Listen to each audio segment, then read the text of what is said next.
Assalamualaikum warahmatullahi wabarakatuh, pemirsa dimanapun Anda. Senang sekali saya Romdon dapat kembali hadir dalam Membangun Kalbar, sebuah program dialog interaktif yang selalu mengangkat tema-tema menarik dan aktual. Pemirsa, bicara soal narkoba memang selalu menarik, apalagi Indonesia sedang darurat narkoba. Bahkan Kalimantan Barat termasuk daerah yang rawan narkoba karena memang berdekatan dengan negara tetangga Malaysia menjadi jalur masuk narkoba. Kita tidak bicara narkoba secara umum, kita bicara mengenai warga binaan narkoba atau narkotika. Bagaimana sebetulnya instansi terkait dalam penanganan warga binaan narkotika, kita akan coba kupas dalam kesempatan Membangun Kalbar. Dan untuk membahas mengenai warga binaan, tentu saja kita menghadirkan institusi yang berkepentingan dan sesuai dengan tupoksinya. Kita sudah undang 3 narasumber, kesemuanya kita berkenalan. Sudah hadir ada Kepala Divisi Pemasyarakatan Kanwil Kemenkumham Kalbar, ada Pak Tolib. Kemudian ada juga Kepala Lapas kelas 2A Pontianak, Pak Farhan Hidayat. Dan juga Kepala Rutan kelas 2A Pontianak. Dari sisi kanan saya ada Pak Tolib, Pak Farhan, dan juga Pak Iwan. Apa kabar semuanya? Selamat datang. Baik. Terima kasih Pak, di tengah kesibukan Bapak bisa berkesempatan hadir di Studio TVRI Kalimantan Barat. Dan pemirsa, saya senang sekali pada sore yang berbahagia ini kita kedatangan narasumber yang kesemuanya memiliki kapasitas dan kapabilitas untuk bisa menjelaskan terkait dengan bagaimana sebetulnya pembinaan warga binaan, khususnya warga binaan narkotika. Kita akan kupas, namun setelah tayangan berikut ini. Lembaga pemasyarakatan lapas secara nasional mengalami overkapasitas, termasuk di Kalimantan Barat mencapai 170%, sebagian besar warga binaan narkotika dengan sarana prasarana yang masih kurang memadai. Kemenkumham Kalbar melakukan berbagai upaya guna menekan jumlah tersebut, salah satunya memberikan pembebasan bersyarat. Tahanan narkoba terdiri dari bandar, pengedar, kurir, dan pecandu. Untuk pecandu harusnya mendapatkan penanganan rehabilitasi, namun faktanya ditempatkan di lembaga pemasyarakatan. Kementerian Hukum dan HAM RI sudah mengosongkan 2 LP di Nusa Kambangan khusus untuk para tahanan bandar narkoba, dengan pendekatan lebih humanis, serta mendapatkan pengamanan ekstra guna mencegah hal-hal yang tidak diinginkan. Pendekatannya akan very maximum security, ya, di mana nanti jadi gembong-gembong yang ada di masing-masing tempat itu akan dikumpulkan di sana hingga terputus terputus komunikasinya dengan sel-sel yang ada di daerah mereka. Guna menekan over kapasitas lapas di tahun 2018, Kemenkumham Kalbar juga akan membangun lapas perempuan dengan kapasitas 500 warga binaan dengan pendekatan lebih humanis.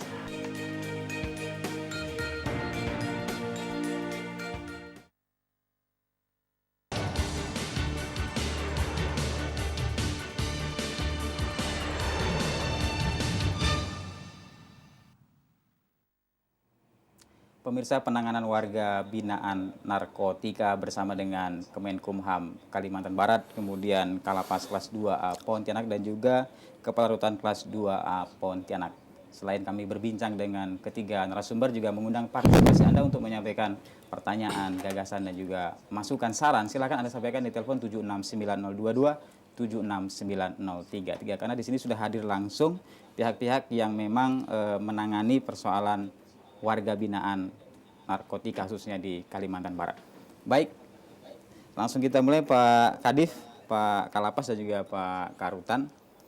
Tadi sudah ada pengantar sedikit terkait dengan warga binaan narkoba bahwa akan ada pemindahan atau pemisahan, bahkan telah mengalami persoalan over kapasitas sehingga kemudian ada berbagai upaya-upaya begitu. Nah, sebelum bicara soal itu Pak, tidak ada salahnya kalau kemudian kita memahami dulu bahwa siapa sih sebetulnya yang dimaksud dengan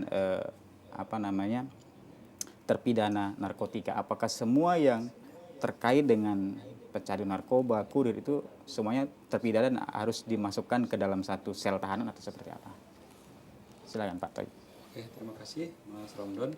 Jadi memang penanganan terhadap warga binaan kasus narkoba ya itu di lapas dan rutan itu memang kita secara khusus dalam penempatannya juga kita memang harus dipisahkan dari pidana umum.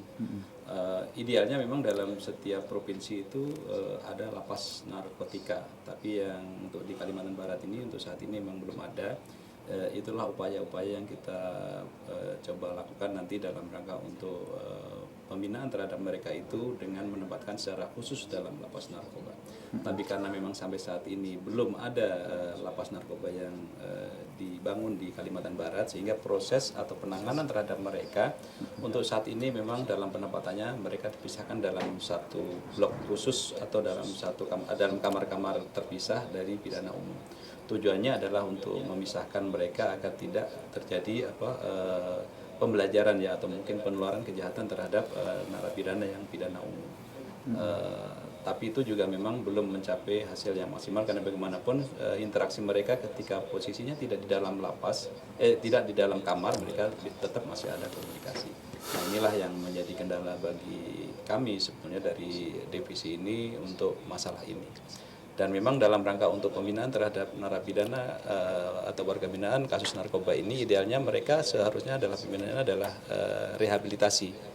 Karena memang dalam dalam pasal 54 Undang-Undang 39 itu disarankan bahwa pada para pecandu itu harusnya direhab, diberikan program rehabilitasi.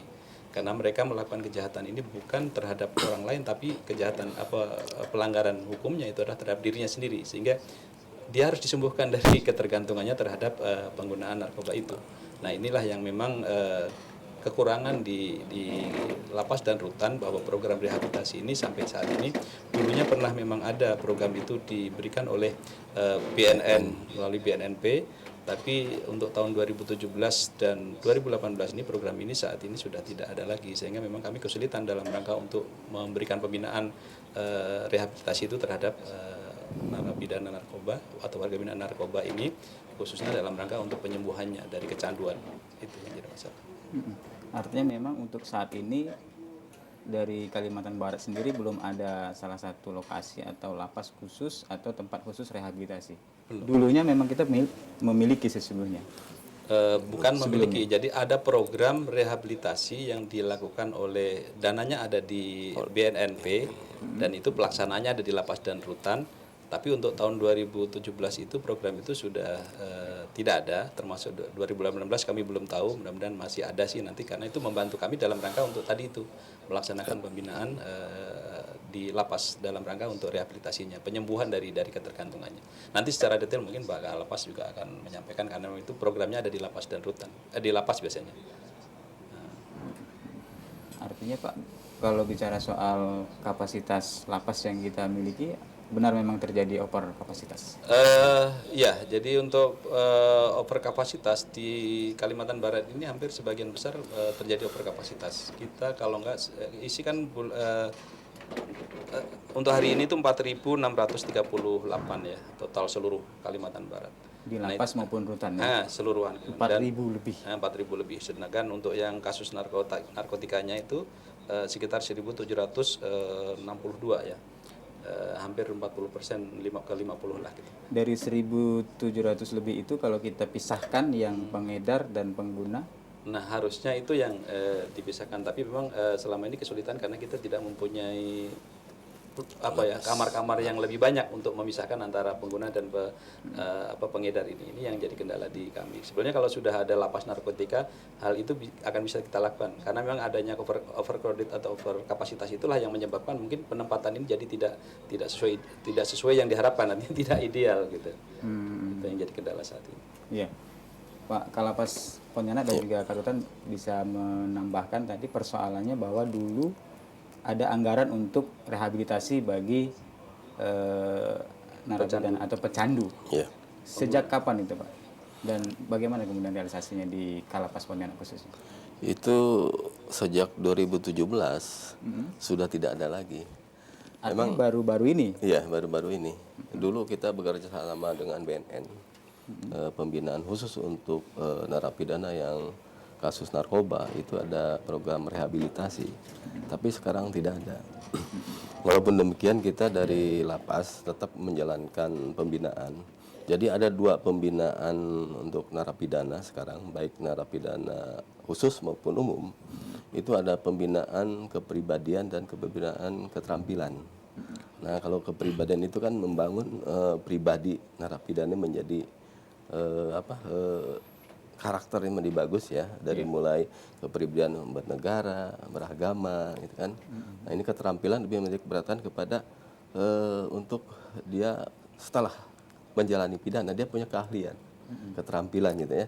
Seperti umpamanya di lapas ini kita melakukan pembinaan tentang pembinaan kemandirian, melatih mereka seperti membuat furniture gitu kan.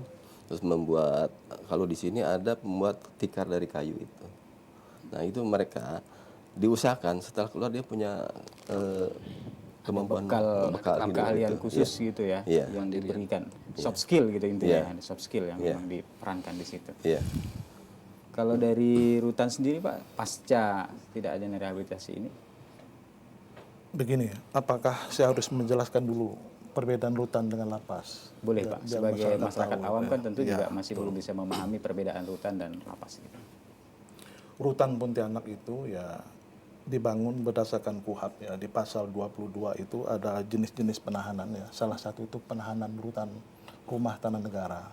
Ada tahanan kota, tahanan rumah. Salah satunya rumah tanah negara ya, di pasal 22 KUHP itu ya. Jadi orang-orang yang dititipkan di rutan Pontianak itu ya hampir rata-rata itu titipan kepolisian, kejaksaan, pengadilan, sampai proses upaya hukum banding dan kasasi. Kita lebih konsen di rutan itu koordinasi ya, koordinasi kepada pihak penahan ya, terutama masalah penahanan, karena itu sangat sensitif masalah penahanan itu ya. Karena kalau penahanan habis ya, penahanan habis, sementara perkara itu juga belum ingkrah. Kepala rutan dengan segala kewenangan diberikan oleh KUHP bisa membebaskan demi hukum. Tapi kita harus koordinasi ya, pasti harus koordinasi kita. Kita ada semacam pemberitahuan 3 hari akan habis masa penahanan ya. Sebelumnya 10 hari kita beritahu, setelah itu 3 hari. Kemudian pada hari H mungkin kita koordinasi, kita telepon ya penahanan itu ya. Tidak harus serta-merta harus kita bebaskan demi hukum, kita harus koordinasi ya. Tapi yang jelas di rutan Pontianak itu ya orientasi kerja kita itu lebih kepada perawatan dan pelayanan. Bagaimana warga binaan itu selalu sehat, proses persidangan lancar, itu yang paling penting ya. Setelah ingkrah ya, kita mutasikan ke lapas untuk pembinaan lebih lanjut ya. Jadi kita lebih berorientasi kepada perawatan dan pelayanan, dan tentunya kita mengedepankan maksimal security ya, pengamanan ya, khusus untuk narkoba. Perawatan juga ada esensi pembinaan juga di sana mestinya gitu Pak. Iya, ada, tapi tidak seperti di lapas gitu. Kalau di lapas kan mungkin dia lebih konsen kepada pembinaan ya. Kalau kita itu tadi, kita lebih banyak konsen ke penahanan itu sendiri. Jangan sampai penahanan itu habis ya. Kalau penahanan itu habis ya, mungkin pihak keluarganya, pihak pengacaranya mungkin akan mendatangi kita ya, minta dibebaskan demi hukum itu. Tapi kita tetap koordinasi kepada pihak menahan ya. Kalau jumlah ini Pak tahanan di rutan apakah juga over kapasitas sampai Over dengan saat sekali. ini? Hari ini jumlah warga binaan kita 855 orang, 20 orang. Over Pak. Dan itu ditempatkan di blok-blok yang sama Terpisah artinya ya. Narkoba tetap kita pisahkan ya. memiliki blok tersendiri. Iya, blok tersendiri narkoba. Baik dia pengedar maupun pengguna dijadikan satu. Karena gitu. memang kita Masih proses. masih dalam proses ya. Karena belum tentu juga dia bersalah. Ada juga yang divonis bebas pada proses di rutan Pontianak itu ya. Ada itu. Jadi Pak, apa yang menjadi kesulitan utama? Karena memang over kapasitas, pasti kan ada kekhawatiran di sana. Begitu. Jelas itu ya. Ya. Kekuatan kita kan cuma 6 orang gitu loh ya. Yang piket itu ya. Mengawasi. Artinya petugas yang betul-betul standby di dalam tahanan tersebut hanya 6 orang. 6 2 orang personil, di pos Satu blok, kali jaga. satu kali jaga. satu kali jaga. Selama berapa jam? selama kalau dinas pagi ya dari jam 7 sampai jam 13 ya, jam 1 siang. Dari jam 1 siang sampai jam 7 malam, jam 7 malam sampai jam 7 pagi. Diawasi 6 orang, mengawasi 855 orang. Baik, ini menarik Pak. Dan soal pengawasan seperti apa, nanti kita akan jawab. Dan pemirsa, semakin menarik perbincangan mengenai penanganan warga binaan narkotika di Pontianak, Kalimantan Barat. Kita akan kembali ulas setelah yang satu ini. Tetaplah dalam Membangun Kalbar.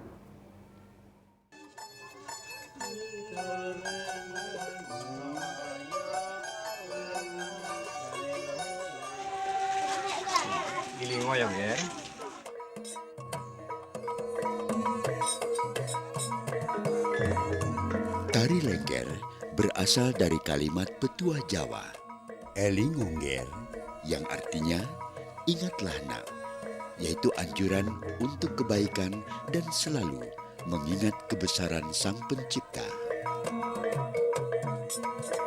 Konon Sunan Kalijaga menjadikan tarian ini sarana dakwah untuk menyebarkan pesan kebaikan sekaligus mengubah stigma buruk masa lalu tentang tarian Lengger.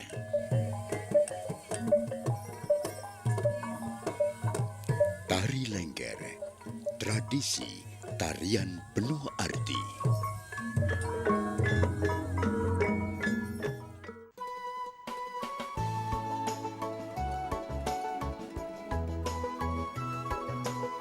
Kerajinan tembaga Tumang Cepogo Boyolali, Jawa Tengah telah menghasilkan karya yang sangat memuaskan bangsa Indonesia.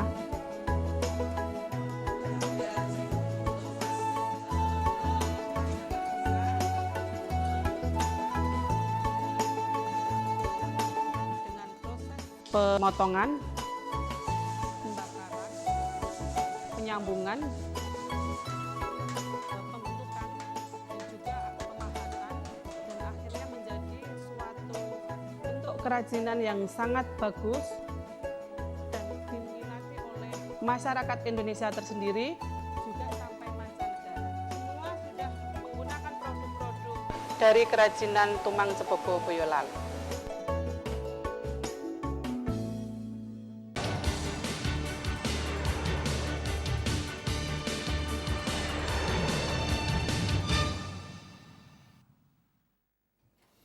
Baik, kembali dalam Membangun Kalbar. Bagi Anda yang baru saja bergabung, kita membincangkan mengenai penanganan warga binaan narkotika bersama dengan Kepala Divisi Pemasyarakatan Kanwil Kemenkumham Kalbar, Kepala Lapas Kelas 2A Pontianak, dan juga Kepala Rutan Kelas 2A Pontianak. Saya masih menanti kebersamaan Anda untuk menyampaikan pertanyaan tanggapan. Silahkan di telepon 769022, 769033.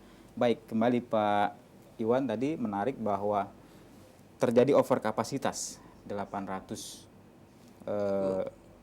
warga binaan, 200 sekian lebih adalah dari narkotika, dan hanya 6 orang yang kemudian standby atau berjaga. Bagaimana kemudian 6 orang ini bisa benar-benar fight maksimal, dan pasti banyak kekhawatiran di situ tuh. Gimana Pak pengawasannya Pak? Yang jelas kalau di lapangan berat sekali, ya. Iya. Berat sekali. Tapi apapun ya itu namanya tugas ya. Cuma yang jelas pendekatan kita pendekatan dari hati ke hati. Ya. Mungkin kita arahkan ke keagamaan. Ya. Kalau yang Islam kita bawa sholat. Ya. Kalau yang agama lain Kristen silahkan ke gereja. Ya. Yang jelas hatinya ya selalu kita ini terus ya kita berikan yang terbaik gitu ya. Yang jelas pendekatan. Yang jelas bagaimanapun mereka kan manusia yang punya rasa juga ya. Pendekatan kita ya pendekatan dengan rasa itu ya. Ya, apakah ada perlakuan khusus bagi warga binaan yang narkotika? Karena memang narkotika ini kan ketergantungan. Yang namanya ketergantungan kadang-kadang kalau kemudian tidak menggunakan dan tidak mengkonsumsi, ada sebuah upaya untuk kemudian ya mencari celah untuk menggunakannya kembali misalnya. Yang seperti itu kan perlu diawasi dan perlu dibuat atau ada strategi tersendiri gitu Pak, atau gimana? Kalau sekarang di Rutan Pontianak sudah ada alat X-ray itu ya, seperti di bandara itu ya, untuk lebih menekankan masuknya barang-barang terlarang seperti narkoba. Yang jelas mereka di dalam itu ketergantungan ya. kita tahu mereka dalam posisi ketergantungan itu mereka sakit. Mereka sakit, mereka berusaha untuk memasukkan barang-barang itu ya. Tapi kita juga harus standby ya. Yang jelas di pintu kan sana kan pintu cuma satu ya, lewat situ. Keluar Pasti- masuk memang satu pintu kan. Iya, udah pasti bisa lah kita geledah itu. Tapi kadang-kadang juga masih ada yang lolos gitu kan. Mungkin ya, kalau kecolongan mungkin juga ada. Oke, baik. Kalau di Kalapas Pontianak sendiri berapa over kapasitasnya, Pak? Apakah sama, lebih kecil? Gitu? Lebih besar, kita 845. Nah, kasus narkoba itu ada 534. Jadi ada sekitar 60%. 60%. Kasus, iya. Itu kalau mereka pecandu kita bisa kelihatan kalau seandainya mereka sakit, itu berarti barang itu nggak masuk. Dan ini memang udah beberapa bulan terakhir ini kita dengan adanya X-ray itu mungkin barang ke dalam nggak ada, akhirnya banyak yang sakit. Sakitnya itu memang Sakit, ya itu karena mungkin dari hasil pemeriksaan medis itu sepertinya ada apa ya? Sakau gitulah, mungkin sakau. Itu hampir tiap hari ada yang di poliklinik gitu. Dan kemarin baru ada yang masuk ke rumah sakit, ada beberapa orang. artinya ada yang dibawa ke rumah sakit tetap mendapat pengawalan. Iya, ada ketat pengawalan, dari iya. kepolisian, Iya. dari aparat begitu Iya. kan. Dan tidak ada yang kemudian kabur gitu. Ya, alhamdulillah nggak ada yang kabur. Ya. Artinya perlakuan bagi tahanan atau warga binaan narkotika memang betul-betul mendapat perlakuan khusus gitu Pak. Kalau perlakuan khusus enggak, jadi pengawasannya lebih ketat. Iya, gitu pengawasannya ya, lebih ketat. pengawasan, ya. Jangan sampai mereka, terutama kan kalau yang pemakai itu apa ya, ketagihan gitu ya. Dan ini memang dibuktikan kalau seandainya mereka tidak dapat barang, itu biasanya sakit. Gitu. Nah itu memang akhir-akhir ini banyak narapidana yang kasus-kasus narkoba itu banyak yang masuk ke poliklinik, Iya. diperiksa, bahkan karena gangguan sakitnya lebih parah, karena di lapas tidak ada dokter, kita bawa ke rumah sakit. Baru-baru ini mungkin 2-3 hari yang lalu ada yang dibawa ke sana, tapi dalam jangka 3 hari kita bawa balik lagi gitu ke lapas. Gitu. Artinya hak-hak warga binaan memang Iya kita penuhi. semuanya dipenuhi gitu ya. Iya, iya. Kalau sakit tetap harus diobati. Iya harus diobati. Artinya kalau tadi kita bisa pilah nih Pak Kalapas bahwa yang pengedar dengan yang pecandu Iya. mana yang lebih dominan jumlah? Warga Jumlah binaannya. kita tidak, mungkin lebih banyak pengguna. Lebih banyak karena biasanya mereka dari pengguna karena tidak ada barang akhirnya jual juga gitu. Pecandu. Itu yang jadi apa, dari pengguna akhirnya jadi pengedar. Tapi kalau di dalam ini kebanyakan pengguna. Oke. Iya. Kalau pengguna dan pengedar kan tentu apakah punya pendekatan yang berbeda Iya. untuk hari-hari Ada. ininya? Tapi mungkin lebih kita bagaimana caranya mereka menjalani pidana itu tidak terasa. Jadi kita punya program, itulah yang tadi ada pembinaan kepribadian, ada pembinaan kemandirian. Salah satunya pembinaan kepribadian itu seperti keagamaan ya, itu hampir kita tiap hari Senin Selasa itu ada pelajaran fikih. Jadi keagamaan lebih kita menjuruskan kan. Tauhid itu tiap hari ada. Begitu juga dan agama yang bukan muslim, kita hampir tiap hari juga itu. Jadi kita bekerja sama dengan persekutuan gereja di luar, itu tiap hari mereka datang untuk memberikan pembinaan kerohanian. Iya. Dan selain itu juga kita mengadakan pembinaan fisik ya, seperti olahraga gitu. Ada senam pagi, ada bola voli, atau tenis meja. Mereka kita coba disibukkan dengan kegiatan-kegiatan yang positif. Termasuk ada edukasi juga, wawasan, penanaman nilai-nilai Iya. kepada warga binaan. Iya, ada. Jadi selama ini, terutama memang yang lebih mereka tetap gitu ya merasakan bahwa itu lebih masuk gitu. Pembinaan itu di bidang mental spiritual. Nah dengan diajak itu mereka memang pada umumnya kan mereka melakukan tindak pidana itu karena mental spiritualnya memang lemah. Nah itu saya coba masuk ke sana, ya alhamdulillah setiap hari itu masjid itu penuh gitu. Hmm. Ya. Dan setiap malam Jumat kita mengadakan yasinan. Gitu. Nah, itu mempertambah keimanan mereka. Jadi biasanya umumnya kalau mereka sudah melakukan kegiatan-kegiatan tuh baik kerohanian maupun fisik, itu akhirnya mereka capek dan lupa gitu. Nah ini memang saya lihat dengan pembinaan itu lebih efektif. Iya. Dan alhamdulillah selama ini saya di sini tidak ada kerusuhan-kerusuhan. Ya.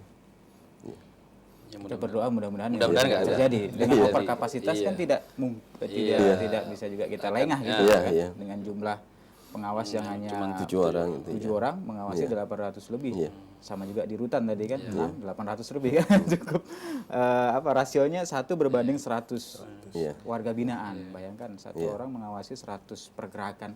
Iya. Iya, syukur memang di dalam blok seperti itu kan. Iya. Tapi kan tidak mustahil juga Iya. mereka saling bersikeras misalnya ada kalau kita lihat di film-film gitu kan. Faktor Seperti itu kerawanannya terjadi. tinggi. Faktor kerawanannya tinggi. Nah, gimana antisipasinya, Pak? Yang paling ini sih hak-hak dasar mereka memang harus dipenuhi ya. Seperti mungkin masalah air, listrik. Itu kalau kita penuhi mungkin kemungkinan kecil lah untuk itu. Untuk melakukan demo-demo gitu kan.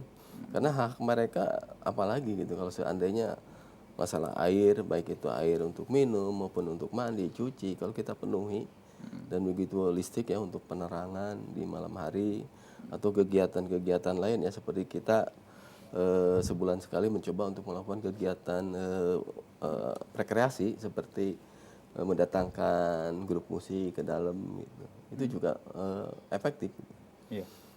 Kalau Pak Kadip gimana nih upaya mensinkronkan dan memang apakah ada upaya menambah kembali personil dan memang apakah dirasa sudah cukup itu 1 berbanding 100 dalam pengawasan warga binaan kita nih? Ya, jadi memang kaitannya dengan pegawai, dengan petugas, Mas Ramdan. Ini kan kita tahu bahwa kemarin sebelum 2017 ini kan betul-betul memang kita ini para petugas itu bekerja ya luar biasa tadi itu manajemen Allah gitu, manajemen Tuhan karena memang kalau di Pontianak masih lumayan nih yang 800 jaga 7. Kalau di Bengkayang itu sama di Landak itu 250 lebih yang jaga cuma 2 orang. Bayangkan satu lapas itu jaga 2 orang yang ada di pintu depan portir sama yang di dalam blok. Kalau 2 orang itu kemudian yang di dalam melakukan pemberontakan habis gitu loh. Jadi memang selama ini terus terang ya kekurangan pegawai itu menjadi masalah yang sangat luar biasa. Saya rasa itu di seluruh Indonesia seperti itu. Tapi memang khusus Kalbar kemarin saya baru ngalami ini bahwa kaget juga begitu melihat bahwa di Landak di Bengkayang ini betul-betul kekurangan tenaga. Karena memang dia kan UPT baru ya, lapas rutan baru ya. Tapi alhamdulillah karena tahun 2017-2018 ini ada penambahan untuk Kalbar sekitar 356. Ini sangat membantu sekali. Jadi itu betul-betul kita ini betul-betul dengan adanya penambahan pegawai baru ini ya support Kalapas itu merasa bersemangat bahwa oh iya ternyata pemerintah pusat ini memperhatikan masalah yang ada di daerah. Karena kalau tidak ya terus terang kita bekerja kadang-kadang petugas itu ya betul-betul mau protes kepada siapa sementara tuntutan tugas harus berjalan terus, tidak kurang. Karena menjaga napi dan tahanan itu kan dia bekerja 24 jam. Artinya menungguin orang 24 jam dengan segala kebutuhan dari tidur sampai tidur lagi gitu kan. Baik makanan, kemudian tempat tidur, lampu, air semua. Kalau itu ada yang kurang, itu tadi disampaikan sama Pak Kalapas, bisa menjadi sumber untuk jadi pemberontakan. Seperti contoh yang mungkin terjadi di tempat lain kan seperti itu. Kita akan lanjutkan lagi setelah jeda. Oke.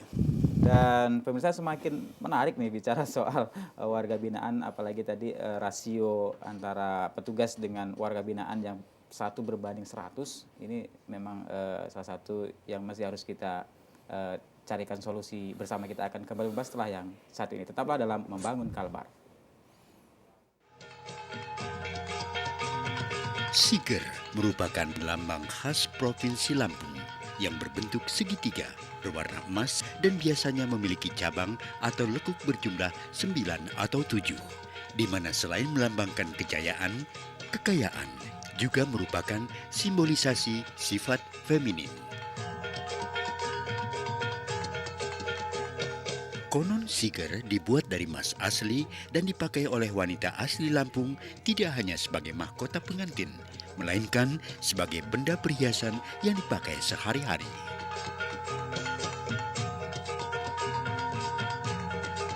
Bagi masyarakat Lampung, lambang siger mempunyai arti bahwa di balik kelembutan ada kerja keras, kemandirian, dan kegigihan. Kenali Lampung, bagian dari pesona Nusantara. Kekayaan bawah laut negeri ini tak terhingga keindahannya. Terumbu karang merupakan perhiasan laut sekaligus tempat tumbuh kembangnya ekosistem laut agar esok tak kenal punah. Namun kesadaran melestarikan terumbu karang sepertinya hanyalah sebuah slogan.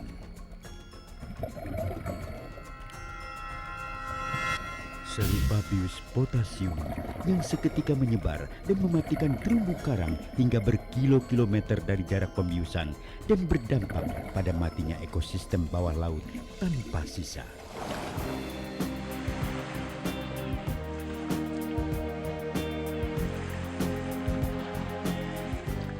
Haruskah kita menghapus keindahan itu dari mata anak cucu kita kelak? Mengambil tak harus merusak, sebab terumbu karang adalah jejak tempat generasi esok berpijak. Iklan layanan masyarakat ini dipersembahkan oleh TVRI, saluran pemersatu bangsa.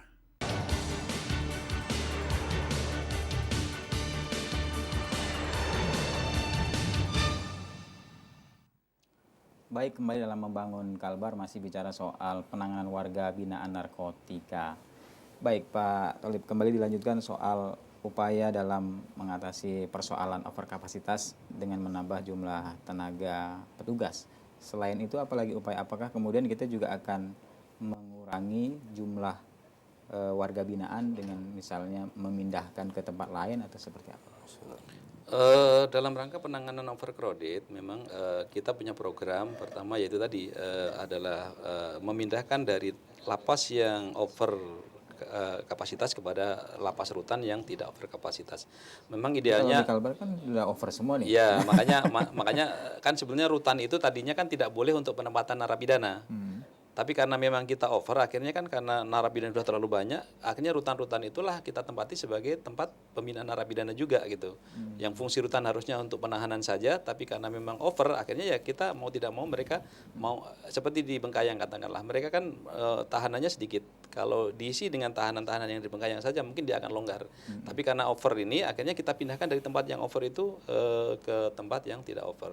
Nah itulah salah satu program. Nah, program lain adalah memang memberikan hak kepada narapidana, ya baik itu narkotika maupun yang lain untuk mempercepat proses integrasinya. Jadi mereka diberikan program PB, CB maupun CMB maupun remisi ya. Apa jadi, itu Pak namanya itu? Jadi PB itu pembebasan bersyarat. Ya. Nah, kalau CB itu cuti bersyarat, kalau CMB itu cuti menjelang bebas. Jadi itu program integrasi namanya. Jadi sebetulnya dia belum bebas, tapi karena di dalam proses pembinaannya mereka berkelakuan baik, tidak pernah melanggar aturan di dalam lapas, kita berikan haknya, dan haknya itu diatur dalam Undang-Undang Nomor 12 Tahun 95 ya. Jadi ada di situ. Itu kita berikan hak untuk bebas bersyarat sehingga pembinaannya itu dilakukan di luar lapas. Sebetulnya dia belum bebas, tapi boleh diberikan hak untuk bebas bersyarat dengan catatan nanti dia dalam pembimbingan balai pemasyarakatan. Jadi balai pemasyarakatan itu yang memantau dia, mengawasi dia selama dalam proses pembimbingan. Sehingga nanti begitu selesai masa pembimbingannya dia sudah dianggap bebas sama sekali.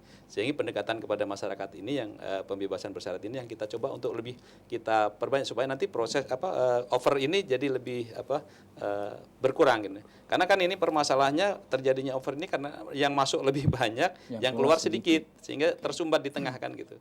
Nah kita coba untuk karena ada hak mereka untuk bisa bebas lebih cepat dengan program itu, yaitu yang kita gunakan.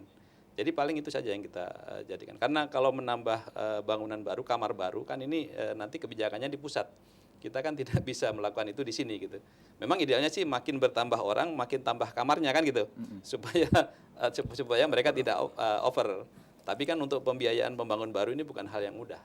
Bro. Dan kalau kita melihat kan sekarang sebetulnya paradigmanya bukan memenjarakan orang, Nah, itu tapi yang kan harus. kemudian kita ingin bahasanya merehabilitasi atau membina gitu Pak ya, bukan memenjara. Artinya kalau bicara efek jera, hukum kan selama ini juga udah diberikan sanksi, bahkan ada eksekusi mati, Iya. tidak juga memberi efek jera gitu kan. Artinya bisa dikatakan paradigma dalam warga binaan narkoba tidak juga tepat, misalnya harus dipenjara, ditahan begitu Pak. Nah, bagaimana Pak? Ya memang kami ini di Lapas Rutan ini kan pada posisi memang hanya menerima saja apapun yang menjadi keputusan oleh para penyidik, oleh para penuntut ya, jaksa maupun hakim, itulah yang memang mau tidak mau kita terima. Jadi berapapun yang akan dimasukkan ya memang, karena kalau surat penahanan itu sudah ada, otomatis kita tidak punya hak untuk menolak. Nah ini jadi masalahnya. Memang ini kalau seperti apa yang sampaikan Pak Romdom ini harusnya menjadi koreksi terhadap sistem pemidanan kita.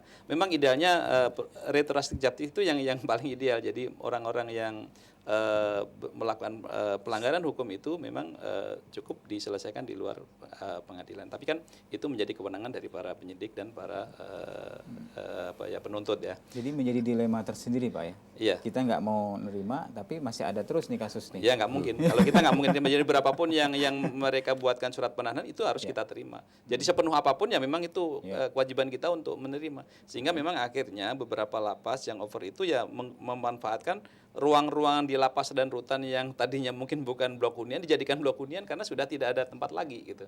Kadang-kadang atau mungkin kalau memang sudah tidak muat lagi, kadang-kadang ya tempat tidur itu kita coba untuk bisa naik di atas sama di bawah. Jadi kolong-kolong itu pun diisi. Jadi memang nggak manusiawi. Tapi mau apa lagi karena memang kondisinya seperti itu. Karena tidak manusiawi itu ada kecenderungan untuk memberontak. Nah itulah memang rawan. Jadi kalau kondisinya sudah overcrowded, kerawanan terhadap terjadinya gangguan keamanan ini sangat tinggi. Dan itulah yang selama ini ya artinya tadi manajemen Tuhan itu yang jadi artinya kan nggak masuk akal kalau kita 1-2 orang menjaga satu lapas yang isinya 250. Meskipun ditutup. Iya, meskipun dikunci. Kalau 2 orang itu kemudian ada salah satu saja mungkin yang kemudian melakukan kejahatan atau karena tindakan kekerasan terhadap petugas kan habis dia. Mereka lari semua kan habis kita. Tapi nyatanya kenapa itu tetap tidak terjadi? Karena itu tadi pendekatan yang dilakukan oleh Pak Kalapas ini kan pendekatan kemanusiaan, pendekatan hati nurani. Itu yang selama ini dibangun untuk kemudian ya memang kalau dikatakan lapas atau rutan itu dikatakan 100% bersih, bagaimana mau bersih? Yang jaga saja cuma 2 orang, berikan 1 orang yang jaga 100 di dalam lagi ngapa-ngapain, apa kita ngeliat semua kan nggak mungkin kan gitu. Tapi dengan adanya tambahan pegawai baru inilah yang menjadi istilahnya tambahan kekuatan untuk kita dalam rangka melakukan pembinaan, pengawasan, keamanan dan sebagainya.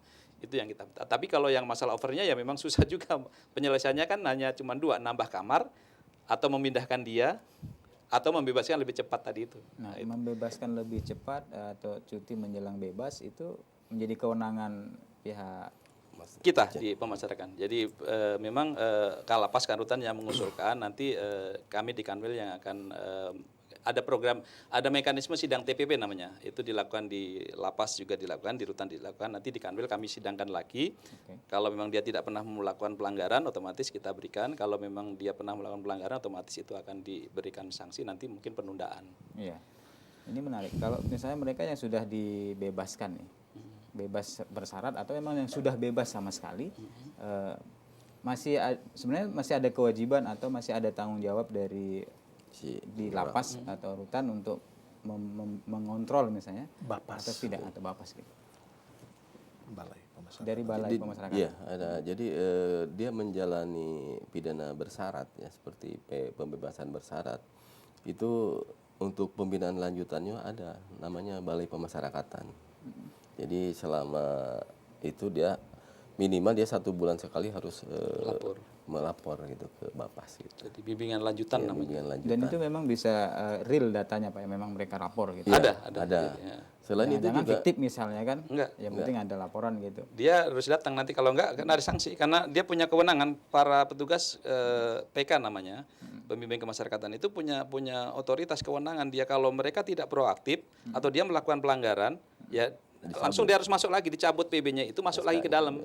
Dia harus menjalani sisa yang belum dijalani tadi gitu loh. Jadi ada sanksi, dan itu yang biasanya ditakuti oleh para mereka yang sudah mendapatkan PBCB. Karena otomatis PK ini punya kewenangan penuh untuk memasukkan lagi gitu.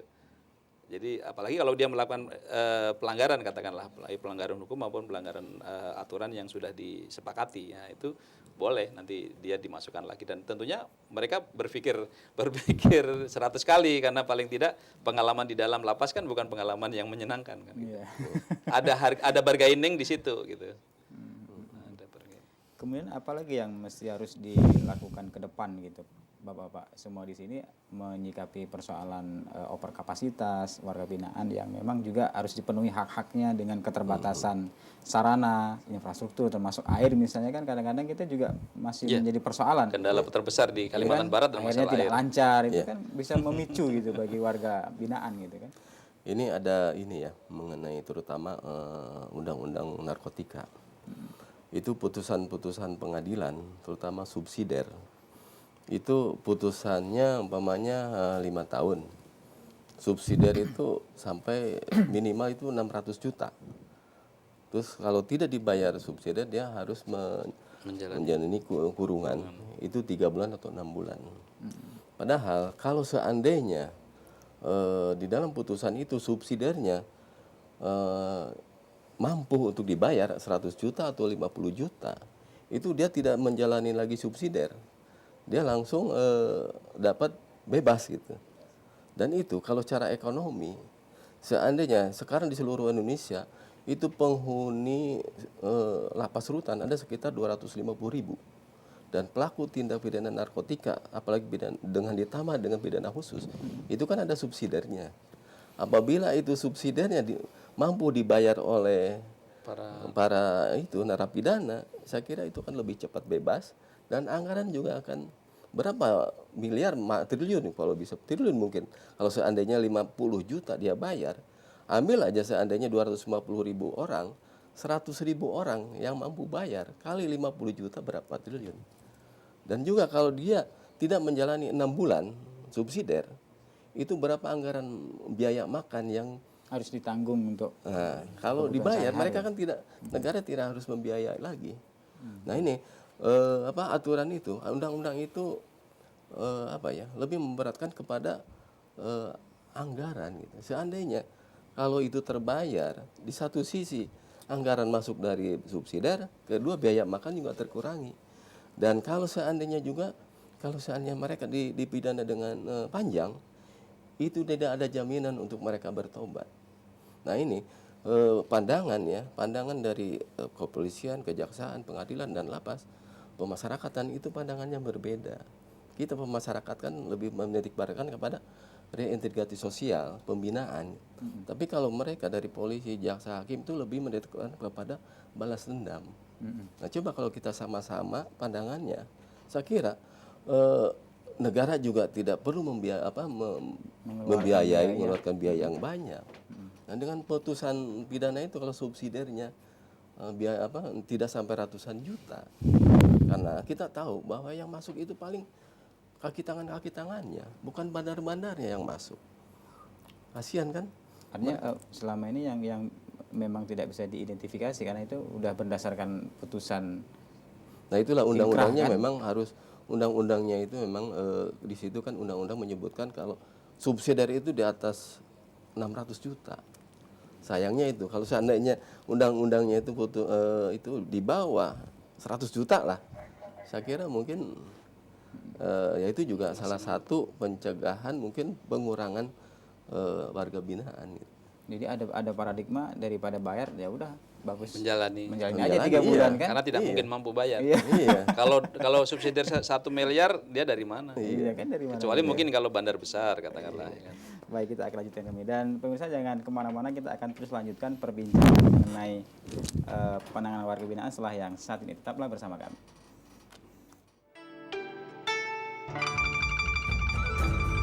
Tempat wisata ini terasa begitu kental dengan nuansa Tiongkok yang khas.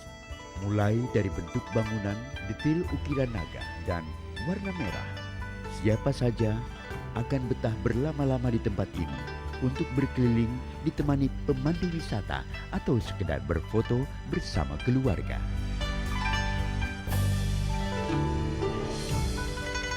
Tempat ini merupakan tempat ibadah yang dibangun oleh Laksamana Cheng bersama pasukannya. Seiring berjalannya waktu, rumah ibadah itu mengalami beberapa kali renovasi. Hingga saat ini yang kita kenal dengan Komplek Wisata Sampokong. Dalam bahasa Hokkien berarti 3 sesepuh utusan yang dipimpin oleh Laksamana Cheng.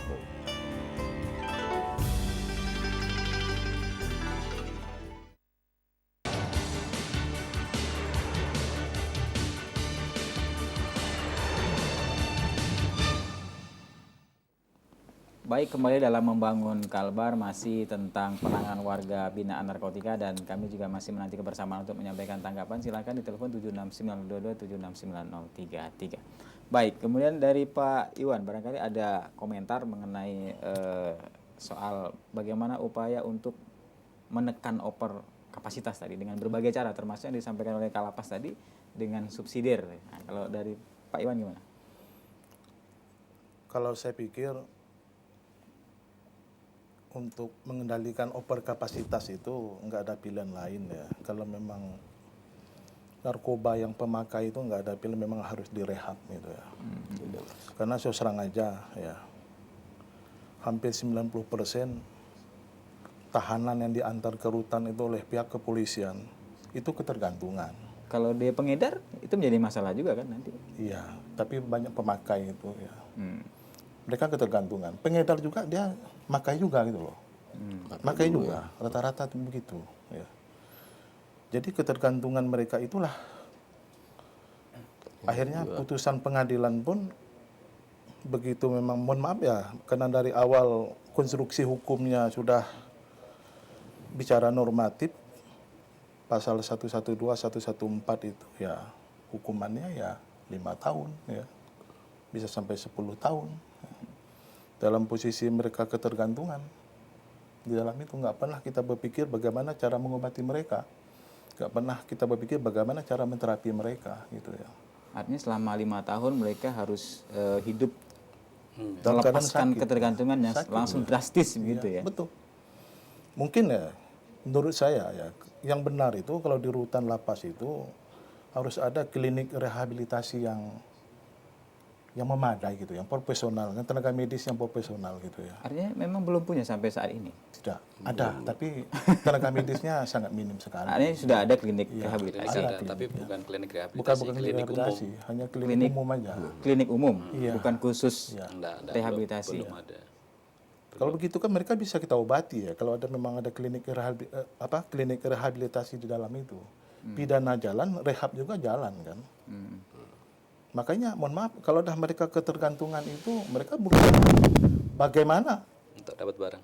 bagaimana mendapatkan barang itu, dimanfaatkan kelemahan-kelemahan kita. Mungkin yang dikatakan oleh Pak Kadip tadi ya, kelemahan kita hampir semua ini dengan kekuatan 6 orang mengawasi 800-an orang. Maka kadang-kadang kita kecolongan juga barang itu masuk. Betul kata Pak Kalapas, kalau kita melihat mereka sakit, demam, apa segala macam, kemungkinan besar barang itu kosong. Tapi lalu tiba-tiba mereka lalu seperti segar, bugar, apa segala macam, kemungkinan besar juga ya, Sudah mengkonsumsi. mengkonsumsi barang itu juga. Kalau udah begitu, mau tidak mau kita sedikit agak represif, kita geledah kamar-kamar mereka. Dan ketika digeledah memang sesuatu bisa juga Bisa ditemukan bekasnya atau sisanya, bisa juga tidak gitu loh. Jadi memang sulit ya.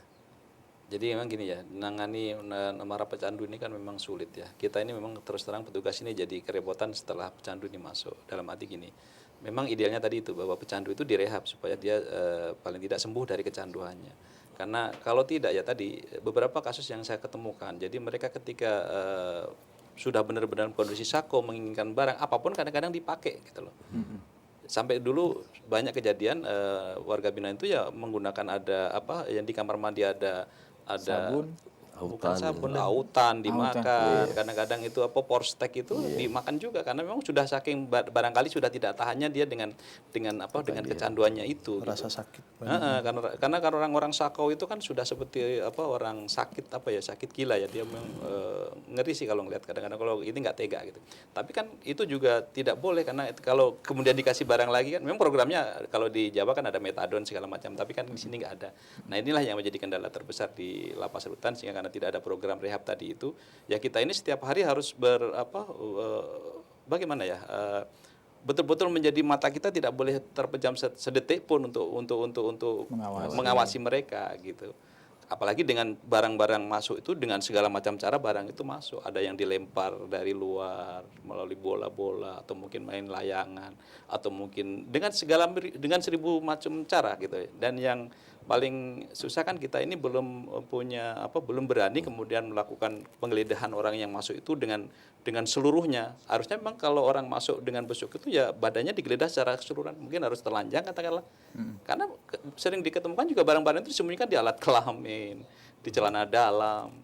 Kalau perempuan mungkin di dalam Tapi kalau warga binaan diberikan kebebasan alat komunikasi nggak Pak sebetulnya? Tidak boleh. Tidak boleh ya? Tapi ada beberapa lapas menyediakan wartel namanya, itu hanya untuk sekedar komunikasi dengan keluarganya, boleh gitu.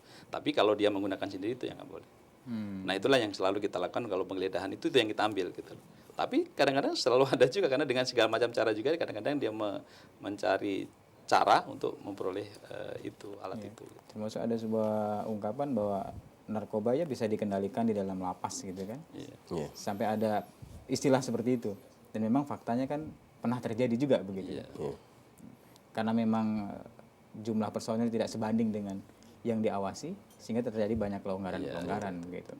Ya memang itulah yang menjadi kendala terbesar kami di lapas rutan ini dalam rangka mengendalikan terhadap masuknya barang-barang terlarang itu. Tapi kita juga tidak ada henti-hentinya untuk melakukan penggeledahan. Baik itu mungkin tim dari Kanwil maupun di masing-masing lapas rutan ini juga rutin mengadakan. Tapi ya memang kadang-kadang melakukan penggeledahan itu bukan suatu hal yang mudah, karena kemarin saya di rutan saja satu malam saya dapat 4 kamar itu sudah luar biasa gitu, udah sampai jam 1 malam. Dan kalau di jumlah kamarnya ada berapa banyak itu kan mungkin satu kali geledah seluruhnya itu tidak bisa juga selesai gitu. Jadi memang itu masalah-masalah yang memang selama ini dihadapi oleh para kalapas rutan. Artinya pengawasan di luar juga kita tidak bisa lakukan Pak ya. Masyarakat yang datang harus betul-betul bisa diproteksi, memang agak sulit sekali gitu bisa. Iya, itulah yang jadikan. Ya kalau selama ini alhamdulillah kita pernah dapat bantuan dari Polda terkait dengan adanya KINA itu ya, untuk bisa membantu dalam rangka untuk mengawasi barang masuk. Tapi kan tidak bisa setiap saat. Itu hanya di insidental. semua lapas rutan? Enggak, kemarin yang sudah dapat baru dari rutan pernah dapat bantuan. Kalapas belum? Ada X-ray itu. Ya X-ray aja. Tapi memang idealnya sih kan memang untuk mendeteksi narkoba ini kan bukan satu hal yang mudah. Tapi kalau kemudian disimpan di Pokoknya barangnya itu kan barangnya itu sangat kecil, bisa ditaruh di mana saja. Kita aja proses besok itu sudah kita coba. Saya sudah memberikan perintah kepada semua kalapas rutan. Jadi ketika seseorang besok itu harus tidak boleh bawa tas, tidak boleh bawa jaket, tidak boleh bawa topi, sepatu pun harus copot, nanti ganti dengan sendal, karena memang bisa di mana saja dia simpen gitu. Makanya tadi kalau idealnya sih harusnya kayak masuk ke lapas itu besok itu harusnya kayak orang mau lihat pasien di operasi itu, diganti baju semuanya. Jadi otomatis sudah steril dia dari barang yang dibawa gitu. Idealnya memang seperti itu, tapi kan kita belum mampu seperti itu. Jadi harus diganti semuanya baru nanti boleh masuk. Nah, itu yang ideal. Mungkin barangkali kalau sudah seperti itu ya paling tidak menekan dari masuknya barang itu sudah kita kurangi gitu. Seperti itu. Iya, dan sekarang juga ada istilah akan ada revisi PP nomor 99 yang tahun 2012 itu, walaupun sekarang kan masih kontradiktif juga ya, ada berbagai pendapat yang setuju, ada juga yang tidak setuju. Ini juga sebenarnya salah satu upaya untuk bisa mengurangi overkapasitas dan juga untuk istilahnya memudahkan warga binaan gitu. Gimana soal ini Pak? Ya itu PP 99 itu kan menghambat menghambat cepatnya orang bebas. Kan dengan PP 99 terutama bagi kasus-kasus pidana khusus ya, seperti narkoba kan, korupsi teroris itu menghambat. Beda dengan pidana umum. Pidana umum itu dia 2/3 itu sudah bisa mendapatkan pembebasan bersyarat. Umpamanya 6 tahun dia punya pidana. Nah, 2/3-nya itu 4 tahun dia sudah bisa untuk pembebasan bersyarat. Tapi kalau pidana khusus harus ada syarat lain seperti justice collaborator gitu. Itu harus punya itu dan harus dibayar subsidiarnya. Sedangkan kan subsidiarnya di atas 600 jutaan, miliaran. Nah, ini yang menghambat untuk percepatan mereka bebas. Nah, ini PP 99 juga ya salah satunya diantaranya. Orang yang mendapatkan pembebasan bersyarat, salah satunya narapidana itu harus berkelakuan baik. Nah, sekarang bagi mereka yang pidana khusus itu, berkelakuan baik di dalam itu sudah tidak ada artinya. Tidak ada nilainya gitu. Bagi pidana umum itu salah satu berkelakuan itu betul-betul memang itu mutlak dia dapat gitu. Tapi kalau yang pidana khusus nggak bisa. Kalau tidak dia menjalani membayar denda atau justice, tidak punya surat justice itu. Nah, itulah yang menghambat narapidana yang kasus narkoba menjadi lama untuk bebas gitu. Nah, di samping itu juga ya untuk mengenai situasi kondisi di dalam itu adanya peredaran narkoba itu kan ada pengedar, ada pemakai. Jadi ada semacam pasar, ada demand, ada supply. Nah, yang satu membutuhkan untuk menjual, yang satu membutuhkan untuk membeli. Nah, itu juga memungkinkan mereka di dalam lapas itu ada terjadi jual beli itu pasti Karena memang mereka satu tempat, Iya. satu blok, Iya. belum bisa dipisahkan. Iya. Mau kita pisahkan, Walaupun belum ada lokal gitu. Walaupun dipisahkan ya, seperti di lapas kita ini kan ada 5 blok ya untuk pria itu, seperti blok A, blok B, blok C, blok B, blok D, dan blok G itu narkoba. Tapi blok C dan E itu pidana umum. Tapi tetap aja karena masih satu lapas itu mereka komunikasi ada.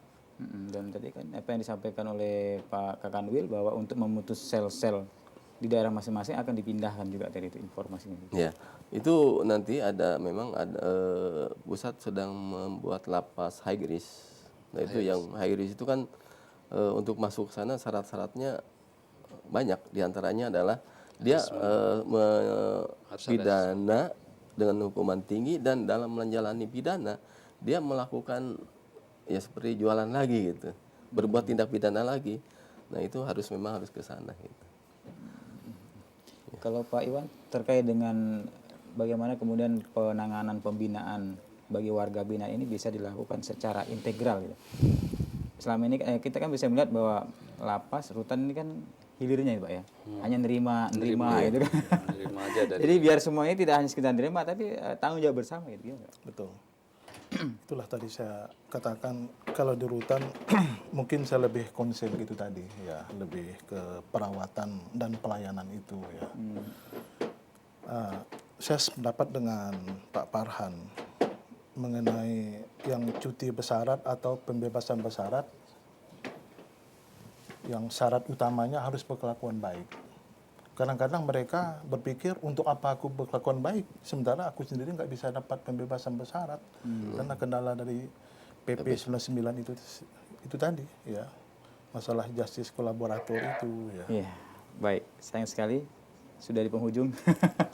Mudah-mudahan perbincangan singkat ini bisa menambah referensi dan menjadi kekuatan dan komitmen kita bersama untuk sama-sama memerhatikan persoalan warga binaan narkoba. Terima kasih Pak Dolip, terima kasih Farhan, dan Pak juga Pak Iwan Ramdan atas waktunya. Dan pemirsa, demikianlah tadi akhir perbincangan mengenai penanganan warga binaan khususnya narkotika di Kalimantan Barat. Mudah-mudahan bermanfaat. Terima kasih. Wassalamualaikum dan sampai jumpa. Masih.